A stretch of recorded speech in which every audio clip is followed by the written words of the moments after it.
They're all ready to go.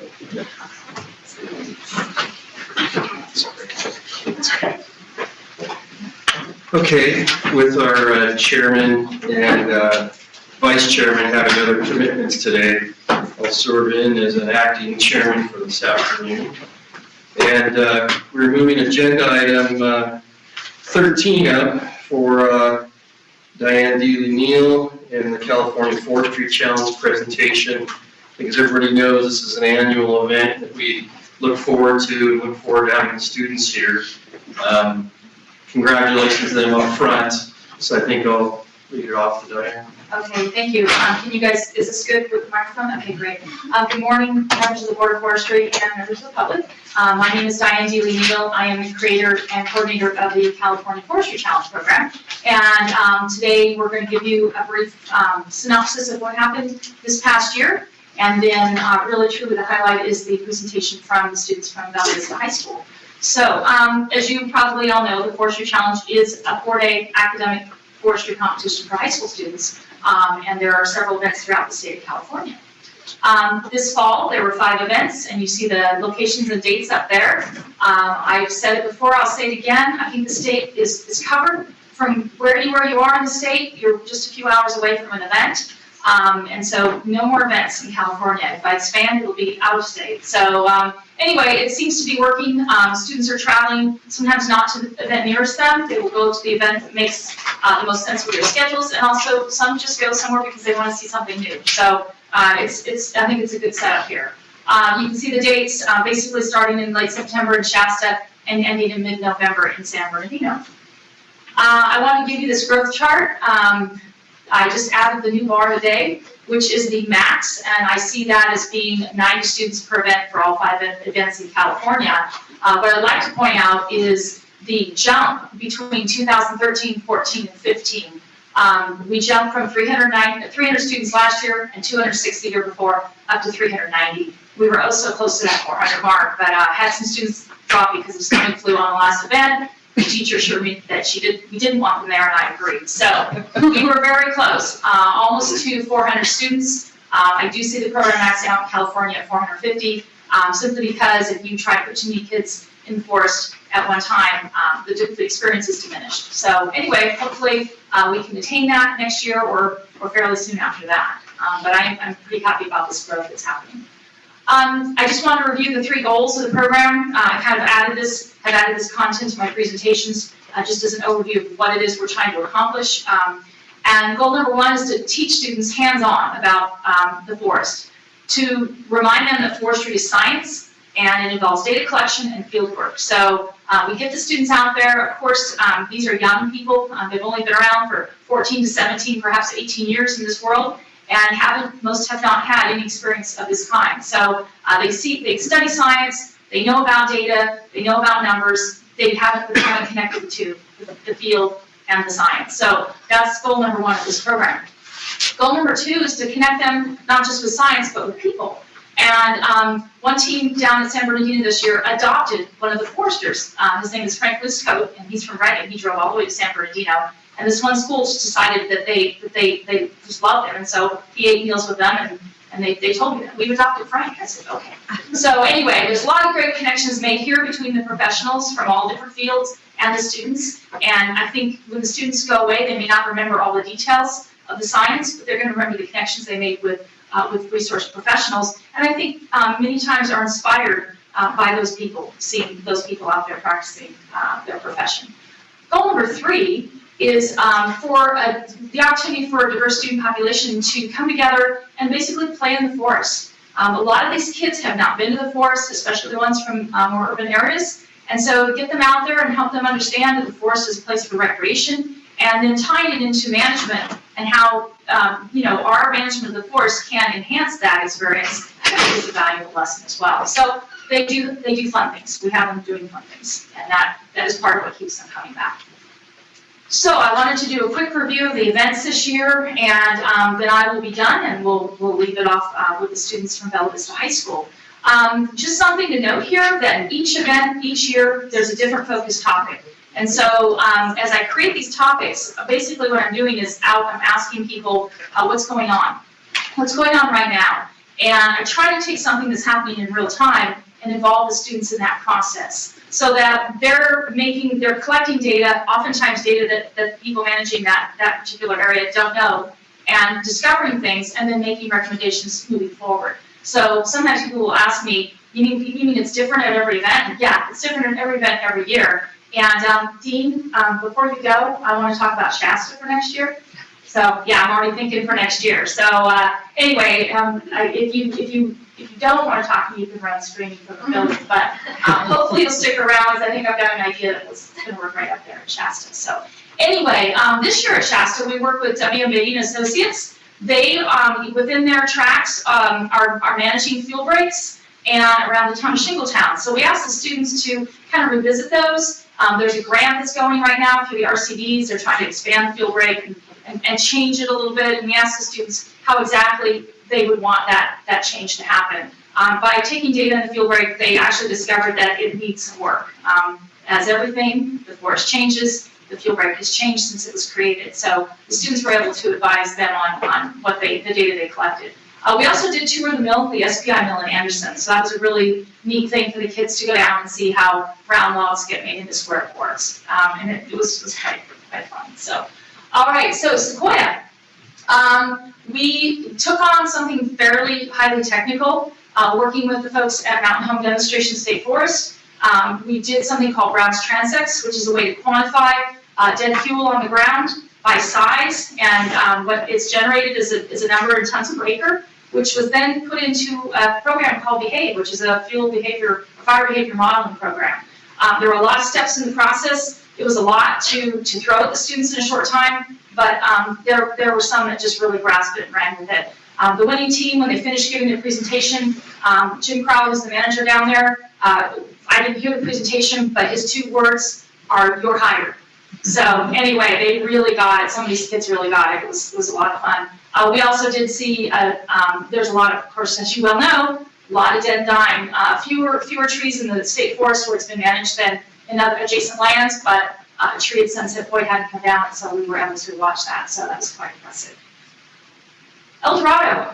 The students will tell you a little bit, in detail about what they learned there and what they did. But basically, in conversation with Rich White, saying what's going on near our campsite, our camp location. There's a 25-year-old plantation that needs management. And focus has been recently on all the big fires and the salvage, but here's a plantation just minding its own business that actually needed to be looked at. So the students took a look at that, and they'll tell you what they found out. Santa Cruz. This was the least quantitative of our events this year, but it was a really cool topic. I had the folks at SoCal Demonstration State Forest actually come to me and say, we want your students to be on the forest this year. And they're developing, as you may know, in association with UC Berkeley, an app, a downloadable app for the forest, and they have not developed all the content. So we asked the students questions like, what would you do different on this app? And it's amazing what they came up with, some of the ideas. What should the content be? What should be brought in? What should be left out? And the people, I sent a disc of all of the kids' presentations to the people at the forest, and they're going to be using that information to develop their app. So pretty exciting stuff, and certainly in real time. So that was a fun one. And then last but not least, San Bernardino. It was the smallest event, I think partially due to the 6 students. I really want to try to focus on bringing the attendance up there up. As you well know, we have an incredibly huge population nearby. So what we did, we have a new site down there called Calvary Christian Camp. They are in the process of creating a management plan. And so forest inventory, they had done one many years ago, but we did a forest inventory for them. So we found out that they actually have a very diverse and healthy forest on their site. So it could be having to do with all the fire salvage and beetle salvage from years ago, has actually created a stand that's pretty vibrant. So that was interesting. And that event in particular, it's a huge leap for these students to get out and experience the forest, because many of them have never been more there than at other events. And I think it's a really important place for us to be and be educating students about the forest. All right, quick 2 highlights that I have for this year. I wanted to just mention the Pacey Contest. What we do, it's just a sidelight, absolute sidelight, but it's something the kids really engage in. We talk about pacing. A chain is 66 feet. We throw them out in the blank parking lot or road and say, all right, here's 2 pieces of tape. Put one at the beginning, one at the end. That's your mark. You pace as close to 66 feet as possible. The kids love this. They have to strategize. Is it one person from their school that's good at it? Is it the whole team and they average the distances? And that's part of the process of this event, is letting them solve and coordinate how they're gonna take this on.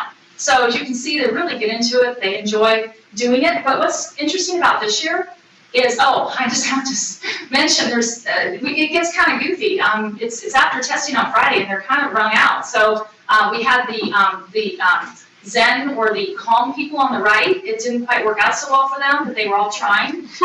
We had the group carry on the bottom. That also didn't work out so well. And then the student on the top, he's walking along looking up, and I said, what are you doing? He said, well, I know where they mark the ground out there, and I don't want to be influenced by that. So if I just walk looking up, I won't see the mark that my teammates have. So, okay, all right, that works, but I had to ask. So the good news about this is that this year, that's why I'm bringing this up this year, we had 3 teams at different events paced within 1.5 inches of 66 feet. That's never happened before. So I'm pretty amazed by that. This little girl, Jalen Anderson from Marysville High School, she hit it on. We kept measuring and measuring, thinking it's got to be 1/4 inch off, something. No, it was exactly on. She'd been practicing. The student on the bottom, Health Professions High School, she's a senior, second-year student. That was gold for her. I could have given her every trophy that I own. That one mattered more than anything. So she was 1.25 inches off. And then the guy there on the right, I don't know a picture of him from the front. I don't know where it is. I've got to find it. But that was his reaction when the winning team, when he was announced. And his advice to pacing properly was, clear your mind. That's what he said. So any foresters in the field, if you're pacing, just keep that in mind. Clear your mind. It'll be accurate. So anyway, he's a freshman, so I think he'll be back next year. The second highlight I wanted to mention, I just was thinking about this year and special moments. Anaheim High School, we have a teacher, her name is Angela Metcalf, and she got the Teacher of the Year award this year. She's created a forestry club at Anaheim High School. And if that isn't a juxtaposition, I don't know what is. You can see the students grouped. There's a few there from another school called Oxford Academy from the Anaheim district. But the majority of the ones in the group photo are wearing their Anaheim High School Forestry Club t-shirt, which I actually got. They gave me one. I was pretty happy about that. They are extremely active. That's only a few of them. I mean, those are the ones that came to the event. The club is bigger than that. But this has sort of spawned a big deal on that campus, of all places in Anaheim. And those students are out. They're getting guest speakers. They're going out on field trips where they can. They're raising money. They raised all their own money for the trip. So I think that was just one of those moments this year. And when I took that picture of them, I said, this is an important moment right here. This is something that I won't forget. And then I just had to show up the picture. We borrow vests from the Society of American Foresters. They have tools in them, which we appreciate. And the student on the right, his name is Sam, and his quote that he said on the press release was, I don't want to take off the vest. It makes me feel important. So anyway, they know what they're doing is important, and that's reflected in their effort. So just a few quotes to leave you with, and you'll see 2 CAL FIRE employees I wanted to focus on. Kevin Conway on the right, speaking about regulations and stocking requirements on plantations. On the left, Jim Crowell at Mountain Home talking about regeneration. But anyway, a couple of quotes there, one from a teacher, one from a student, and I don't need to read them, you can read them. I would like to entertain any questions you might have at this time before the students come up. Questions from board members? So I probably should know this, sorry, but how are you funded? Who supports you? What kind of partnerships do you have? I haven't done the final count, but last year I had 62 sponsors. And I do get some funding through stewardship money from the Forest Service, which is partially administered by CAL FIRE, and then a gazillion companies, organizations, foundations, individuals that donate money. So yeah, in fact, I just got one from the Cliff Bar Family Foundation. So they aren't always coming from within, what you would consider industry or related folks. But yes, a lot of support. It keeps me humble. Anything else? Member Miles? I'll just quickly commend you on your work, and it's fun to watch this evolve over the years since I was first introduced to it, and to see how far you've taken this, and that you got stable funding now, and it's great job. Thank you. Yeah, and as far as the future, next year, 5 events here, looking at Oregon. So we'll see what happens. Just some leads there, and trying to think about how I can put all that in. But anyway, I won't compromise the quality of this for another state, but we'll see what happens. So anyway, okay, I believe that is it for me. So we'll have the students come up and do their presentation.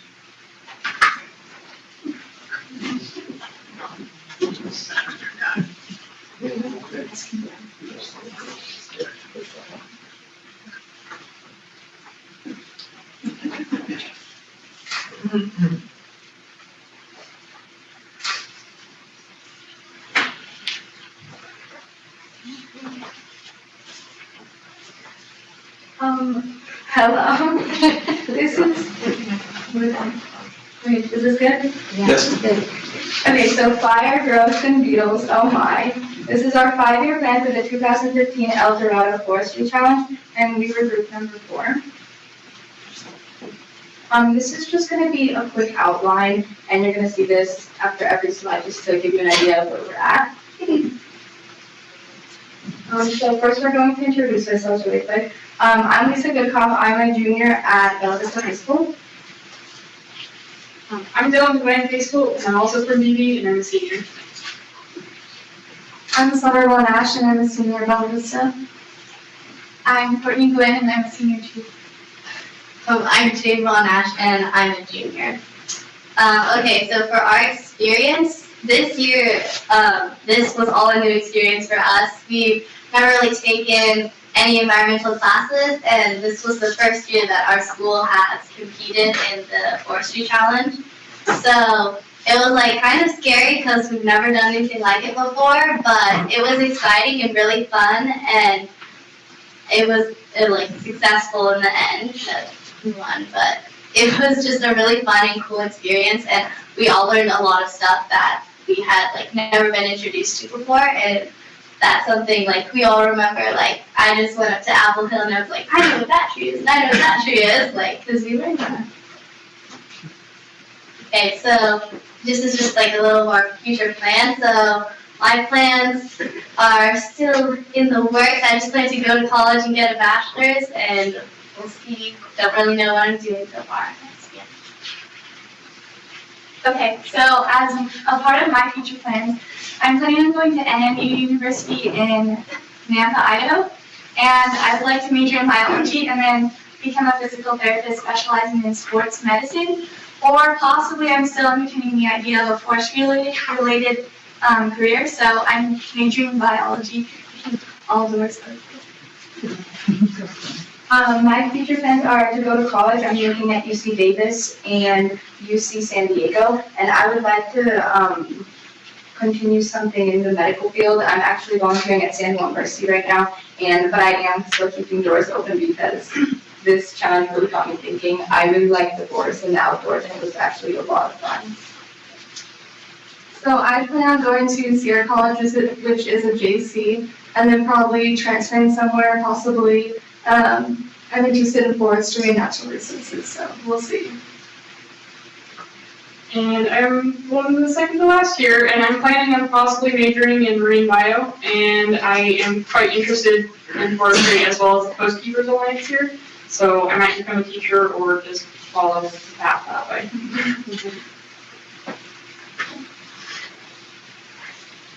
Okay, so we had 3 main objectives when coming up with our 5-year plan. And the first one was to maintain optimal growth and help our trees reach their full potential. And the second one is to reduce hazards, specifically keep in mind the fire hazards and the bark beetle. And our third was to keep in mind the budget. And we were given a budget of $350 per acre, so hopefully we would not go over that. And here's a little background on the Stream Canyon tract. And it was 43.8 acres. And then in May of 1990, there was a prior harvest, and the next year the seeds were planted for this stand. And then in the winter of 1992, there was herbicide put on it, And in March of 1997, SPI purchased the property owned by Ridgeway. And then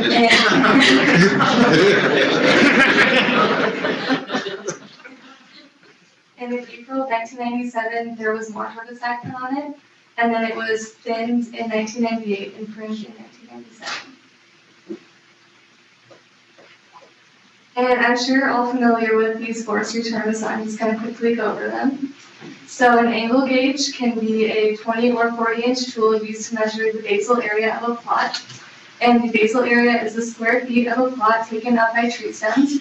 And the stand is a group of trees that are managed in the same way, which is what we were dealing with on our plantation. And the densitometer is a tool used to measure the canopy percentage.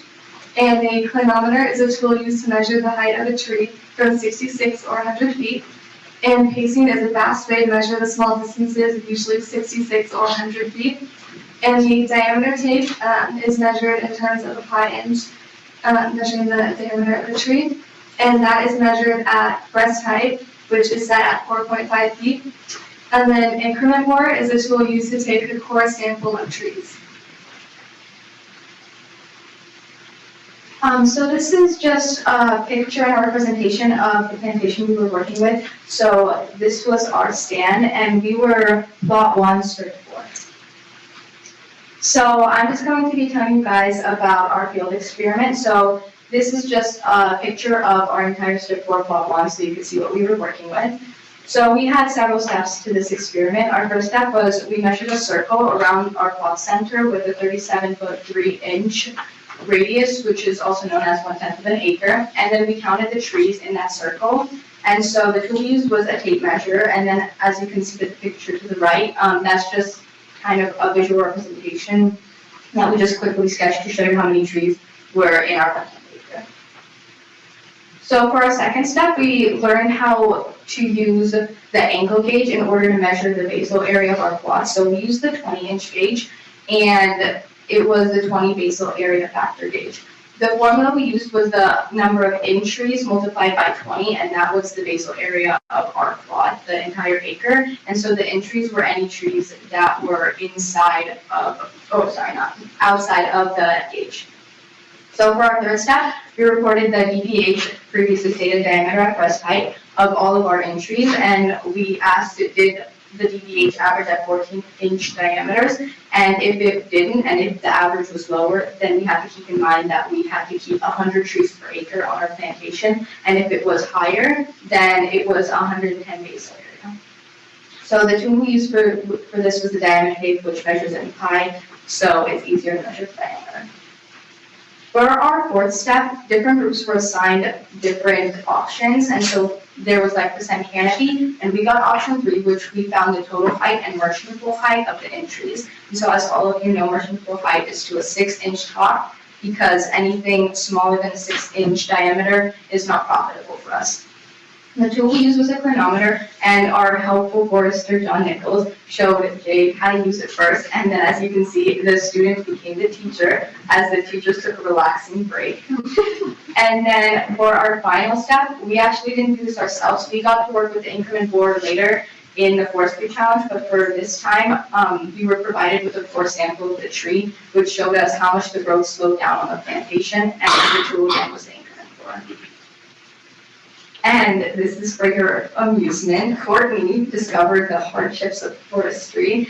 As you can see, a little montage of her taking a tumble down the hill. This is an outline of our data. So our group's data is on the left and the average data is on the right. And for the purpose of our 5-year plan, we will be using the average data. So the trees per acre were 130 trees per acre. Basal area was 124, and average diameter was 13.1, which did come under the 14-inch diameter. So when we saw that, we had to keep in mind that we had to keep 100 trees per acre. The percent canopy was 71.6, and at that 70-30 point, you know that the trees are starting to compete for resources and energy and light. And so we had to keep that in mind for thinning. The average height, the total height was 51.1, and the emergent height was 38.1, which is a fairly good height, and the fuel gap was only 3.1, which is very low, and it should be around 8, so when we saw that, we knew that we had to do something about the fire hazard. Okay, so this chart was presented to us as we began our quest to help out our lovely friend Rich Wade here. And so, like I said, this was presented to us, and it contains all of the different options we have for proceeding in facilitating the growth as well as restricting fire hazard in the area while keeping it to a minimum cost. And so by utilizing this chart, we have figured out that by taking no action while it is the cheapest, it also meant we weren't doing anything. And while we needed to help it grow, we also needed to reduce fire, like I said. There was the option for a long log, saw log harvest, which while it aided in growth, it did not reduce the fire hazard by much, and it was within budget. Short log, saw log harvest was $150 per 1,000 board feet, and while again facilitated with growth, it did not reduce the fire hazard. The biomass, which would turn into energy, was $20 per bone dry ton, so that was not within our budget, as it would be $380 per acre, though it would help with other objectives. Mastication was $500 per acre, so again, not within our budget whatsoever, but it did help with both objectives. And then lopping and scattering, which we learned that it was essentially just cutting down the smaller ones and scattering them so it wouldn't stack up and create a large fuel issue, was $80 per acre, which was within budget, and it reduced the fire hazard but did not facilitate growth whatsoever. Pruning was $55 per acre, which helped with both the fire hazard and within budget and didn't really have much of an effect on the growth. And finally, prescribed burn, which was $10,000 per unit, which was technically within budget as it was $232 per acre, did not really help with optimum growth too much. And during the burn, it did not help with fire, but afterwards it was. It was actually recommended that we avoided this as if we were on such a steep incline that if we were to light a fire at the bottom, it would travel too quickly up and affect the areas above.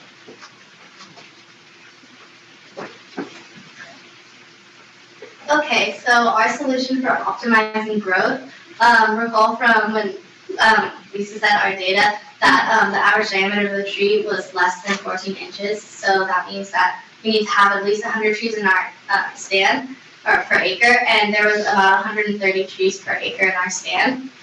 And also there was showing signs of like trees were just starting to compete for like resources and nutrients.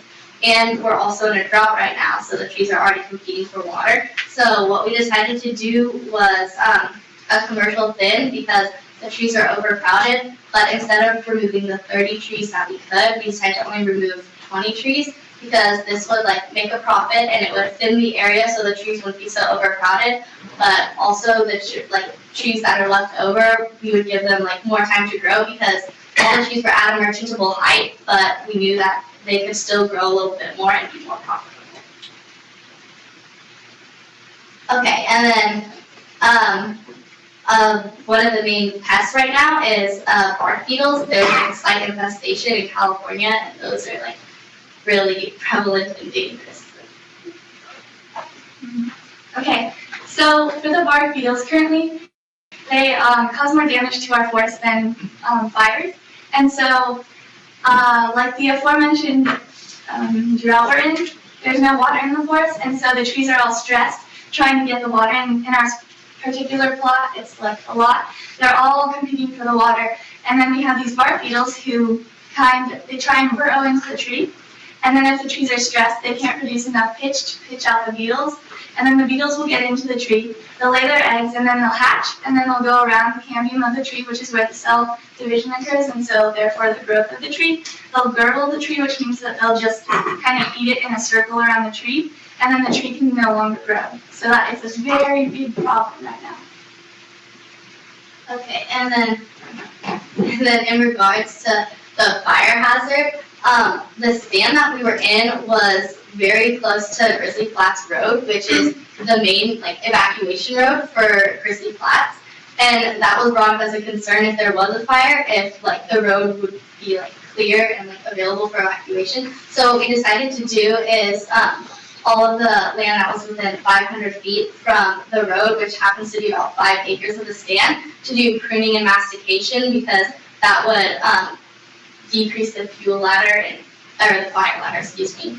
No fuel ladder. And so that means that if there is a fire, it would stay up like mainly in the vegetation and not climb up to the trees and then like start jumping on the trees. And then for the rest of the plot, which is about 38 acres, just do pruning and lopping and scattering, which would reduce the fire hazard, but it's not as expensive as mastication.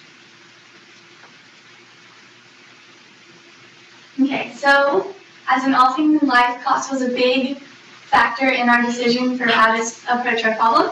And so we chose to do a saw log harvest or a commercial harvest for all 43.8 acres, which will yield us 180 per acre, which equals a total of 7,920 for all of the acres, which is quite a lot. And then for the 5 acres surrounding the road, because there's the most risk along the road, we chose to do pruning and mastication, which together will cost $555 per acre, and then it will cost $2,775 for all 5 acres. And then for the remaining 39 acres, we chose to do pruning and lop and scatter. So together that's $135 per acre, and then that will cost us a total of $5,265. So taking this all into account, we have an income of $7,920. Our expenses are $8,040, and then so for the total cost per acre, it'll be $295 specifically, and then about $3, which is way under our $350 budget.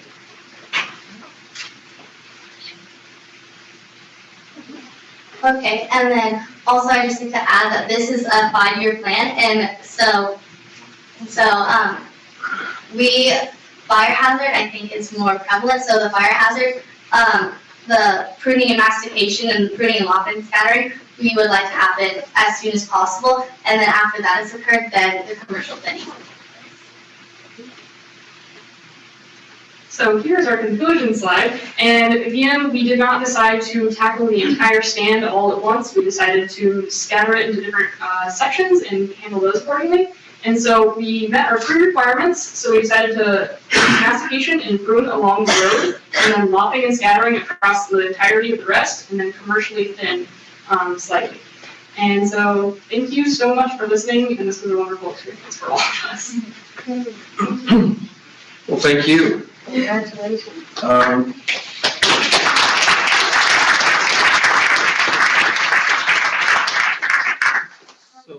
there any questions? yes, so board members, do you have any questions?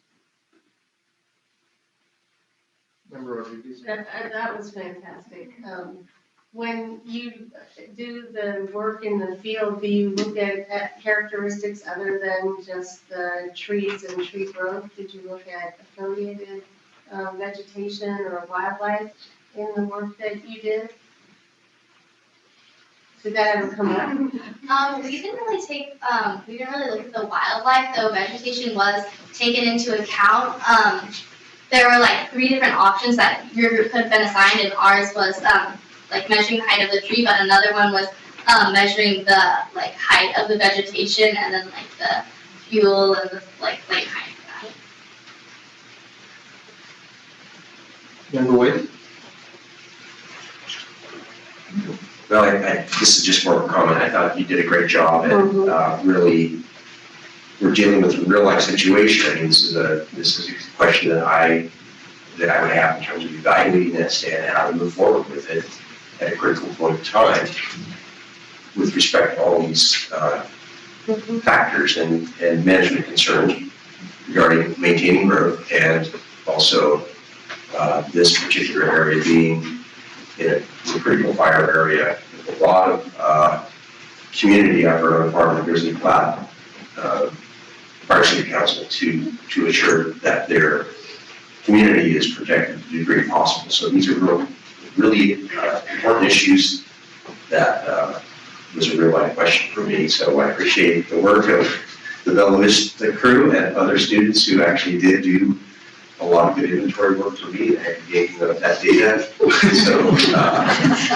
So, So you have to do the work and report back. well, indeed, and, people will be driving past the stand on the way to the Forestry Challenge every year, so they call me on it every year.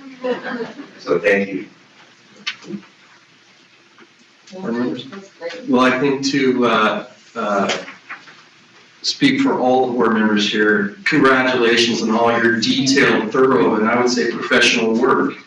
And and I think the other thing is we will want to report back, maybe from you, or Diane, or member Wade, on how he implemented your plan, and how effective, we'd like to have some critiques on how effective he did.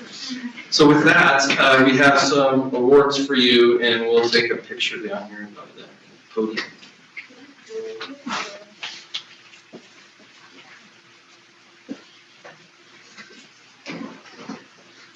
So where do you want them, Linda? Yeah. So, this is a test. Somewhere. Working, and you have to be Jade. So can you explain what they are? This Yeah. is kind of. Okay. So these are certificate achievements, in this case to Jade, as apprentice foresters of the California Forestry Challenge, signed by Matt Diaz, the acting executive officer. And on behalf of take a picture here of us here. On behalf of the board, we really appreciate it. So yes, go ahead and open up your. Okay, so let's see. Alright, here we go, let me do one more. Congratulations. Thank you.